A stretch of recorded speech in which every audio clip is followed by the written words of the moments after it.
What's up everybody, Matt Moran here for another car review. This is of course the 2013 Ferrari 458 Spider. Huge thanks to Daniel for providing me here with his very clean and just awesome looking 458 Spider to review for you guys today.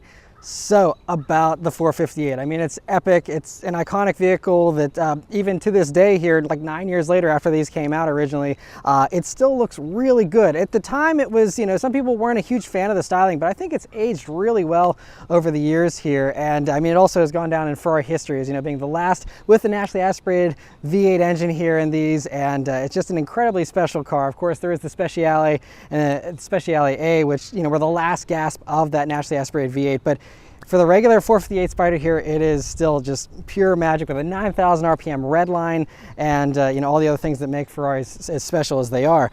And so this one finished off in red, like many Ferraris are. It looks really nice. It's very nice and clean, especially considering the owner of this one drives it a good bit and it's held up very well. I love some of the key traits here of the Spiders and the 458s in general, with these little vents you have here next to the headlights, and you have that little arrow blade there in the front bumper that actually does move a tiny bit with just air pressure in order to help with aerodynamics up front there. It was very high tech at the time, all the stuff, they kind of were diverging from, the good looking stuff with the 430. It was a little more classic looking and moving into, having the airflow kind of design the front end a little bit more. But I mean, you can see it's just incredibly low there with that hood, the way it scoops down.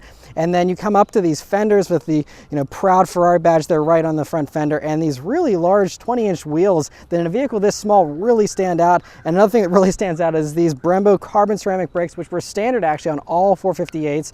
And so it gives you very good stopping power, which you're going to want in a vehicle that even again 9 years ago did a 0 to 60 time of 3.4 seconds. I mean, these things, were crazy back then. And again, even these days, unless you're in a Tesla or something, you're gonna have a hard time beating this in a straight line. And then other things coming down to the sides here, you have these very artistic looking side mirrors, and just the whole vehicle is just so low. And then going out towards the back there, that's the one area where this really changes over a regular 458 coupe. So you have, these different air vents there towards the back, and you have a engine cover that doesn't really show you as much of the engine. You can only see tiny little peaks there through some of those vents, but that is the one thing you give up, is the cool view of the engine going for the convertible. But in exchange, you get way better sounds here, having no roof and the open top experience, which I think probably makes up for it. Because I mean, how many times are you going to be standing outside looking at it? How many times are you actually going to be driving it? You're going to spend way more time behind the wheel, so I think it's a totally fine trade-off there. And then also out back, I also love how you have those taillights which just sit perched right on top of the rear bumper there, and how that body line flows right into that. This styling, of course, by Pininfarina is another standout trait here of the Ferraris. And also a couple other unique things here for the 458 generation, like you have the 3 exhaust tips there, the very large rear diffuser, which was also something that was kind of new for Ferrari. Now this one doesn't have any kind of active aero. That is something that you got on later generations and stuff. But here for the 458, it's still pretty simple with aerodynamics, but it's still just a fantastic looking vehicle from every single angle.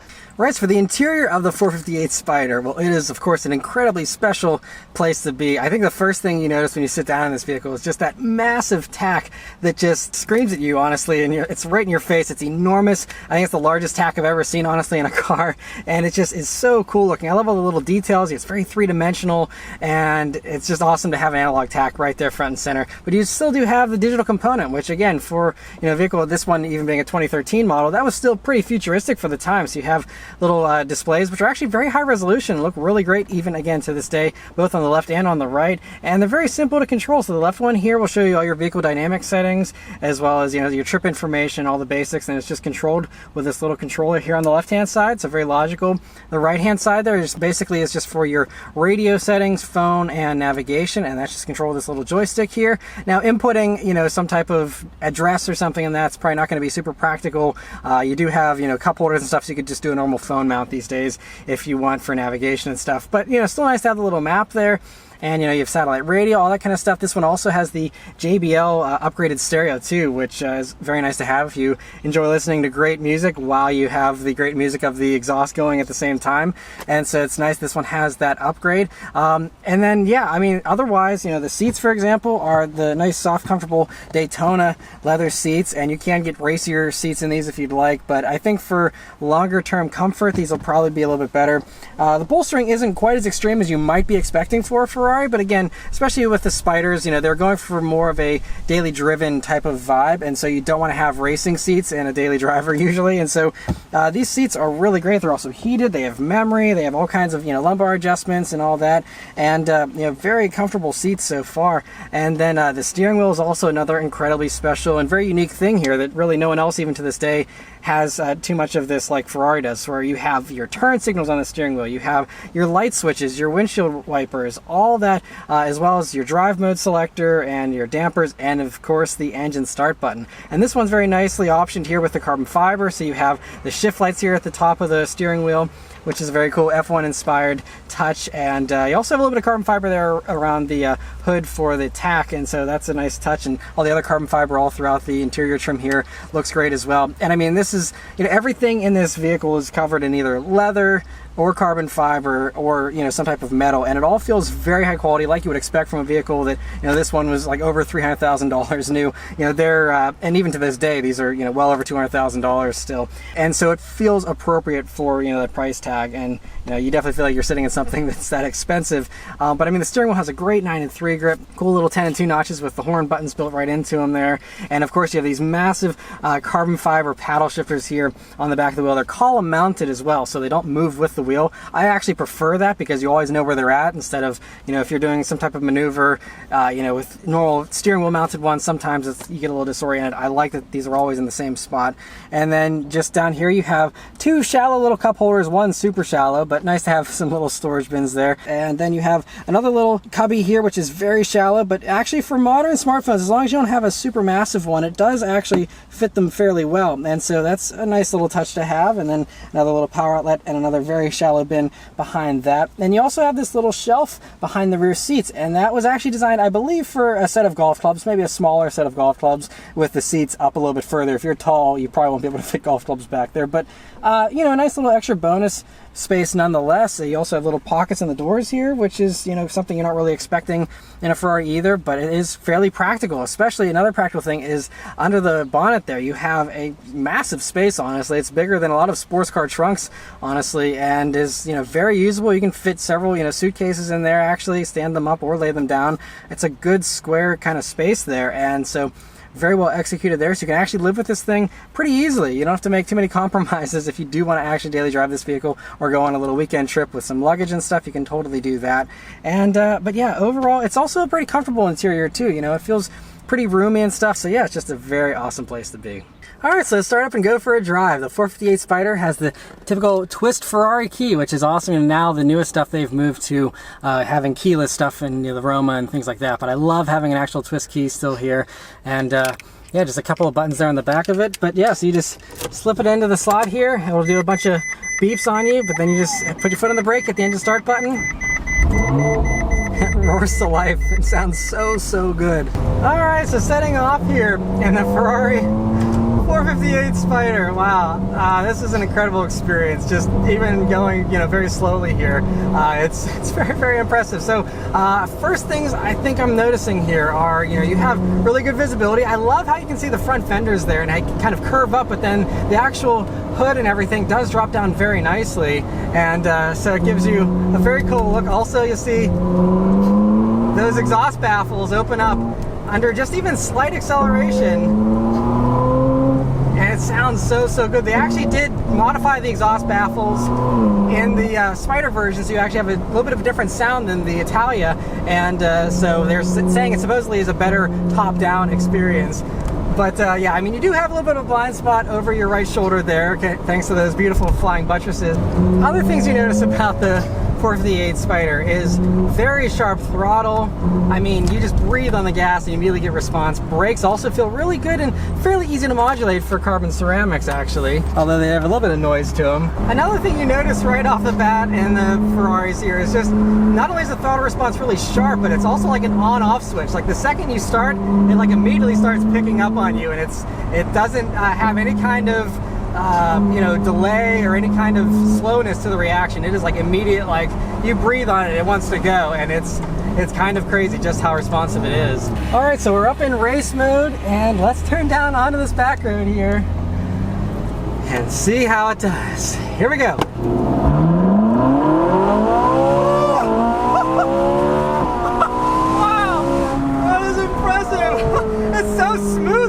it's not, it's so milky smooth with the way it builds the revs there. But man, it really pushes you back in your seat nice and hard. For a naturally aspirated engine, you don't need turbos. This thing is instant and just flies. Oh, and then you have, as you're approaching the red line, there are these lights on the steering wheel that give you more drama. But whew, this thing is so sweet. So, yeah, it's a 4.5 liter dry sump, naturally aspirated V8 engine, and it does 562 horsepower, 398 pound-feet of torque. 0 to 60 time is 3.4 seconds, and it'll do a top speed of 199 here for the Spider version. It's a tiny bit less than what you get with the hardtop, but it is so impressive. So, you know, they did say that, you know, the structure isn't quite as stiff here for the Spider because of, you know, losing the roof, of course, but they did add a bunch of reinforcements and stuff. So this is actually about 110 pounds heavier as a result. So you still do have pretty good stiffness, but it isn't quite as stiff. But honestly, you know, on the road here, I'm sure you're not gonna be able to tell the difference. Even if I had an Italia to drive back to back with this, I'm sure, you know, with how high the limits are on this vehicle, you don't need to have the utmost stiffness. It feels really solid going down the road, and you also sit nice and low, so it's like you're just gliding over the pavement here. It also gains speed very quickly, and so it's deceptively fast. I mean, obviously it's a very fast vehicle, but you don't feel like you're flying necessarily. Then you look down, and you're like, oh wait, this thing's like going even faster than I'm expecting. But we're coming up some tighter corners here, and let's see how the handling is.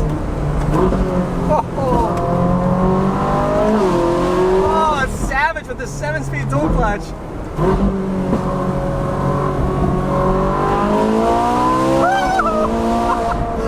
Man, that is insane! Oh, it sounds so good! Yeah, this thing will rev to 9,000 RPMs, and I mean, it is just truly special. I mean, even some of the, you know, highest performing cars these days, you know, go to 9,000, like the new GT3 and stuff. This has been doing it for, you know, the past 10 years, and is... Oh, it sounds so savage. I love that sound. And the steering is so quick too. It's an 11.5 to 1 steering ratio. So very sharp and precise. It's honestly like telepathic. I don't even really need to move my hands that much, and it just does what I'm asking it to do. Oh man, but yeah, the shifts are so immediate in addition to being really raw. And that's something that I think a lot of modern dual clutches are missing. They're all so smoothed over, and they don't really, you know, give you that savage feeling you want. I mean, even the downshifts, it like bangs into gear. And it's a little tail happy too. It wants to play around on you. It's funny because, you know, this does have probably P0 tires, and I mean, they're 295 in the back there, so I mean, you have plenty of rear tire for, you know, 562 horsepower, but just the way they set this up, it, you know, wants to play with you a little bit. And here in race mode, it'll also let you have a little bit more freedom to have it dance around, but it does still have some stability control there to catch you if you're, you know, trying to act a little too stupidly with going around corners and stuff. But this is a vehicle you have to be mindful of getting on the gas in a corner, especially a tight corner, because it can bite back. I can sense that just in that tiny little bit of a squeeze on the gas, because again, because the throttle is so sensitive, you know, just a little touch of that gas, a little bit too much of a gas, and then you just immediately are going to be going sideways. So this feels very raw, again, not only because of the engine and the transmission, but also just because you feel like you still have to drive this car, and you still have to have a brain when you're driving it, unlike a lot of modern vehicles where you can really drive like an idiot and still be pretty safe. This won't let you get away with being an idiot, I don't think, as much. But even at the lower RPMs, how much it bangs into those gears, I love it. So now that we're just kind of cruising on a highway here in the 458, it's kind of funny how, you know, even in like 6th or even 7th gear we can go up to here. It does thankfully smooth out the throttle a little bit, so you're not constantly like jerking back and forth as you're doing light, you know, throttle applications in this vehicle. So it is still, you know, really nice cruiser. You even have a bumpy road mode that you can hit that, and then, you know, it'll soften up the dampers even more. But even in the race mode here, you know, you have the magnetic dampers, and they're doing a really good job of, you know, I mean, this road's pretty nicely paved, but even hitting the occasional bump, it's not race car stiff or anything. It feels very livable still. And the race mode, by the way, is more akin to like a Sport Plus kind of mode. The Sport mode is more like a normal mode here in the Ferrari, and then Wet kind of has everything on to make it as safe as possible. And then the CT off and the ESC off is when you're really on your own, if you want to pretend to be Chris Harris. But yeah, it's a very cool experience. And honestly, too, with the rear window there in its default position that Ferrari deemed as the best position with the roof down, you actually don't have much buffeting in here. It's not very windy, especially we have the windows up here, so that certainly helps. But it's totally manageable. You know, I don't have to really raise my voice a ton compared to a lot of other convertibles like a Miata or something where I'm like screaming while I'm talking at, you know, 55 miles an hour. This, you don't really have to do that. So it's pretty luxurious in that regard. You know, if you do care about that, I know most people that buy these probably don't, but you know, if you do plan to daily drive it and stuff, just know that it's still a very comfortable vehicle to drive, even whenever you aren't driving like crazy. But we can't just cruise at slow speeds forever, because the magic of this thing is this engine and letting it sing.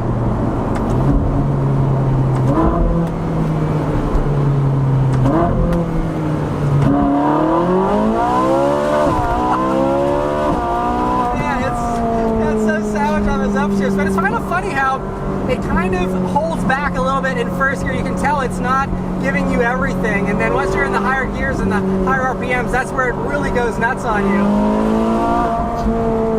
Oh, it just sounds so good.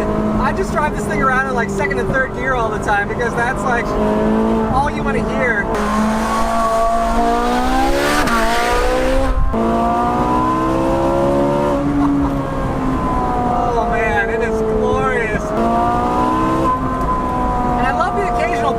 Too. It's not artificial like, you know, a lot of other stuff these days. You know, it's an actual backfire. And it sounds so good. Oh, I love those shifts though. Honestly, that's even more fun sometimes than the acceleration. It's just the drama with which it does those shifts on you. It is great. So other things here with the 458 Spider, they're pretty light vehicles, so it has, you know, it's not like a carbon fiber tub like some of the newest stuff, or, you know, stuff like the Enzo and the LaFerrari and stuff like that, but it still only weighs about 3,550 pounds. You have an E-diff in the back, so that helps you to put that power down so smoothly so that, you know, you can really dial it in with the different driving modes, and it's very intelligent with the way that it does dole out that power for you. And so, yeah, I mean, if you want it to feel safer, you can certainly, you know, tone it down with the drive modes here, but I love how it kind of has a little bit of an edge to it here in that race mode without making you feel like you're going to kill yourself. It's really kind of the best of both worlds. And that race mode also does open up that exhaust some more. So if you were in the lower modes, it would take more to get that exhaust to open up. Oh man, especially, let's go next to the wall here. A little bit of a better sound. Oh, even louder.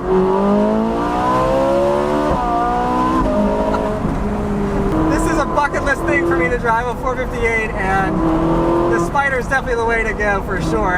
Yes, it's more expensive, but there's a good reason why it's more expensive.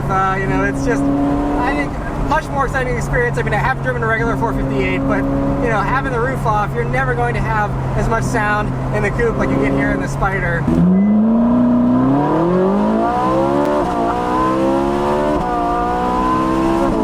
I love pulling these paddles too. They have such a satisfying feeling to them, and it's just, everything about this just makes you feel so alive. Oh, I love it.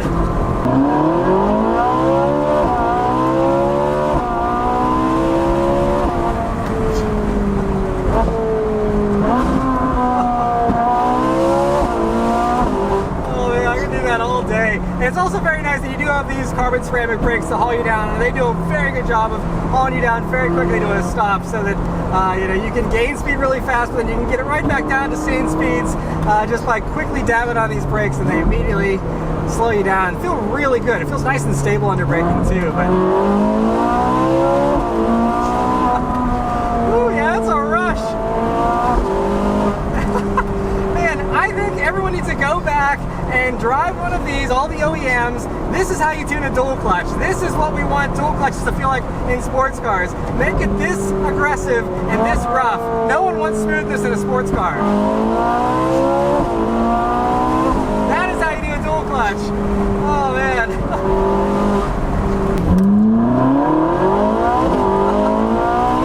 That time it got a little squirrely on me there. So yeah, I also love how much this thing moves around under acceleration.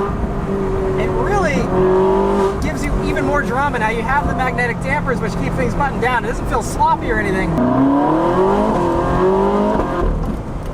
But yeah, I mean, this thing, it feels like you're on the front of a rocket that's just being launched out of a cannon or something. It's hilarious. And also, you feel like you're sitting on the very front bumper of this car almost, with just the excellent visibility. I mean, aside from these fenders, and honestly, all you see is glass. You hardly even see the windshield, or you hardly even see the hood, at least if you're my height, 5'9". Maybe if you're taller, you can see the hood better. It's just so precise. I also like how the steering has a good weight to it. It's not overboard, but it, you know, it feels special and feels, you know, weighty like it should for a Ferrari. Now, it doesn't have a ton of feeling. This was the early days of the electric power steering, so, you know, it's not quite as communicative as like a Shelby GT350 or something like that is, you know, but it still feels really good. And you still, I mean, you don't really have to even feel much of the road anyway, because it's just a point and shoot thing. You just do a little bit of steering and it dives right in, does exactly what you want it to do. Oh man, I hope the microphone's picking up even a sliver of how good this sounds. Yeah, I love though how it's very friendly with the oversteer though. It doesn't feel like it's trying to kill you. It just feels like it's, you know, ready and waiting for you to just slide that back end out just a little bit. It just wants to play. It feels like it so desperately wants to play. And that is, I think, what really makes this as fun as it is. I mean, no, this is not the fastest car I've driven, not by a long shot. I mean, the Tesla Model S, you know, P100D does, you know, 2.8 seconds 0 to 60, and there's even modern, you know, Mercedes AMGs and stuff that claim a faster 0 to 60 than this. But, you know, they're just so savage and immediate, whereas this, you have the fun of building the revs while still giving you that immediate throttle and that immediate response, so you don't really miss out on anything that you get with the turbo stuff. You just get all of that, and then you get the fun of the high red line and the purity of the power delivery and stuff, and it's just so good. It is all the power you need. And, you know, going back to what I was saying a minute ago with, you know, there being faster cars these days, you know, again, I feel like a lot of car companies could benefit from going back, even Ferrari themselves, and driving a 458 again. I mean, like, this is what it's about. 3.5 seconds 0 to 60 is plenty fast enough for normal roads. And yeah, people that want to set lap times, they can go buy race cars. Like, for people who enjoy driving, get back to this kind of stuff, you know? It's incredibly special. And yes, I haven't driven all the newest Ferraris to compare, but, you know, it's hard to imagine them getting better than this as far as the sound and the response goes. Yeah, it really wants to play on you. You have to use your head for this car. I love that though, because it's so rewarding whenever you do, you know, just kiss those limits a tiny bit, or even get close to the limits. I'm not even getting nearly half the limits of this car right now. I mean, you have to be on a track to approach that stuff. But I like that you can feel like you're approaching the limits on the street, you know, just by how much it likes to play around on you there. But yeah, I think that's about all I can really say about this car. It's incredibly special. And I mean, obviously people have been saying that for the past 10 years. This is nothing new, but yes, the older these cars get, the more special I think they become, honestly. And if you have a chance to ever own one of these, or drive one even, take it. It is a totally different experience, and one that you'll remember for the rest of your life. I know I will. This car is spectacular, and yeah, it's a shame that this is, you know, the end of the naturally aspirated Ferrari V8s. Maybe someday they'll go back to it and do a naturally aspirated V8 with a hybrid thing or something, but the purity this car has, I don't think you're ever going to see again. And it's a little bit unfortunate, but the good thing is there's always the used market. That's why these things are holding their value as well as they are, because people realize the specialness of these, not only just because it's a Ferrari, they're always collectible, but that it is truly, you know, a very special Ferrari that's going to go down in history. And so yeah, I just have to give a huge thank you once again to Daniel for allowing me to review his car. He made an excellent purchase here with getting a 458 Spider. This is another one of those vehicles I've been talking about, future classics. I mean, this is already a vehicle that is, like I said, very expensive and very collectible, but I think that as the years go by, these are only going to appreciate more and more as we go to a more and more silent future with cars. And so, man, what a spectacular car. But anyway, that's all of my thoughts. Let me know your thoughts on the epic 458s in the comments below. Thank you guys very much for watching, and I'll see you on the next one. Take care.